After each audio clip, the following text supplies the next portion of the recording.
آپ دیکھ لیں آسمان کی بلندیوں میں پہلے خدا کا نام ہے، بعد میں مصطفیٰ کا نام ہے، زمین کی پستیوں میں پہلے خدا کا نام ہے، بعد میں مصطفیٰ کا نام ہے، تورات، زبور، انجیل میں پہلے خدا کا نام ہے، بعد میں مصطفیٰ کا نام ہے، قرآن مقدس کی ہر صورت میں پہلے خدا کا نام ہے، بعد میں مصطفیٰ کا نام ہے۔ شمال، مشرق، مغرب، شمال، جنوب، فرشتے، ملائکہ، انبیاء، ہر ایک کی زبان پہ پہلے خدا کا نام ہے، بعد میں مصطفیٰ کا نام ہے۔ جنت کے دریاؤں میں پہلے خدا کا نام ہے، بعد میں مصطفیٰ کا نام ہے۔ جنت کے باغات میں پہلے خدا کا نام ہے، بعد میں مصطفیٰ کا نام ہے۔ جنت کی شراؤں میں پہلے خدا کا نام ہے، بعد میں مصطفیٰ کا نام ہے۔ جنت کے درختوں کے پتوں پر پہلے خدا کا نام ہے، بعد میں مصطفیٰ کا نام ہے۔ جنت کی غلمان کی زبانوں میں پہلے خدا کا نام ہے، بعد میں مصطفیٰ کا نام ہے۔ جنت کی حوروں کی ترانوں میں پہلے خدا کا نام ہے، بعد میں مصطفیٰ کا نام ہے۔ جنت کے ہر چشمے میں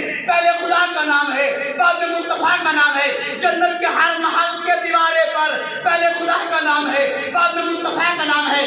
جنت کے در و دیوار پر پہلے خدا کا نام ہے، بعد میں مصطفیٰ کا نام ہے۔ جنت کے محل کے ہر دروازے پر پہلے خدا کا نام ہے، بعد میں مصطفیٰ کا نام ہے۔ آؤ کلمہ دیکھ لو، کلمے میں پہلے خدا کا نام ہے، بعد میں مصطفیٰ کا نام ہے۔ اذان ہوتی ہے وہاں بھی دیکھ لو، اذان میں پہلے خدا کا نام ہے، بعد میں مصطفیٰ کا نام ہے۔ تکبیر ہوتی ہے وہاں بھی دیکھ لو، پہلے خدا کا نام ہے، بعد میں مصطفیٰ کا نام ہے۔ منکر نکیروں کے سوالوں کے جواب میں پہلے خدا کا نام ہے، بعد میں مصطفیٰ کا نام ہے۔ درود شریف پڑھ کے دیکھ لو، پہلے خدا کا نام ہے، بعد میں مصطفیٰ کا نام ہے۔ جنازے کی دعائیں پڑھ کے دیکھ لو، پہلے خدا کا نام ہے، بعد میں مصطفیٰ کا نام ہے۔ اللہ کہتا ہے میرے محبوب آپ نے پریشان نہیں ہونا، تو اپنی خدائی میں وحدہ لا شریک ہوں، تو اپنی مصطفیٰ میں وحدہ لا شریک ہے۔ جہاں تک میری خدائی ہے وہاں تک تیری مصطفیٰ ہے۔ میرے بعد خدا کوئی نہیں، تیرے بعد مصطفیٰ کوئی نہیں۔